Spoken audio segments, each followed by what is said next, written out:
پاسپورت داره همه‌ش کتاب رفته است دستش پوز کرده است.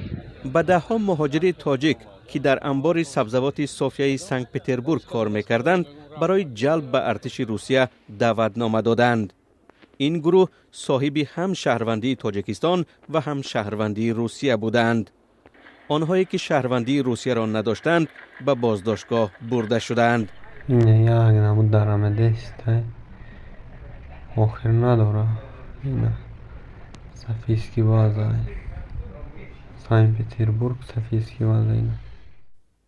در این انبار بزرگ سبزوات ده‌ها مهاجر تاجیک کار میکنند. در نوارهایی که مهاجران به ما فرستادند دیده می شود که یک نفر را با زور به دستانش زولانه میزنند. پلیس شهر سنت پتربورگ گفته است وقتی تفتیش انبار سبزوات نسبت به یک مهاجر برای نداشتن سند پرونده جنایی گشاد. به گفته مقامات روسیه در این تفتیش 400 مهاجر بازداشت شدند و 100 نفر از آنها را برای جلب به ارتش در کمیسریات حربی نامنویس کردند.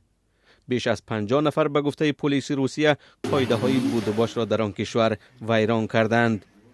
مهاجران میگویند بیش از 100 مهاجر تاجیک را در یک هفته اخیر برای اخراج از روسیه به بازداشتگاه های موقتی بردند.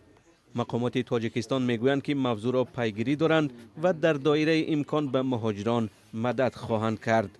ما نیت داریم مصلحت کردیم که روز جمعه در یکی از جاهای کلان و وسیع همه شهروندان را جمع کرده یک مراجعه دیگر قدشون یک صحبت کرده، یکم که از التماس کنم که قانون و قاعده ها را ویران نکنند، دوم اینکه خیر از فرهنگ از ملت ما فراموش نکنند و سوم موضوع اگر که یگان سوال های باشد و ناراضی باشند از آن حرکت های غیر قانونی بعضی اگر ساختارها باشد اما معلوماتیت من در اساس همون با کشور اقامت همکاری میکنیم تا اینکه این خیلی شخصا و دیگر مراتبه به این خیلی کارهای غیر قانونی مثال دست نزنند.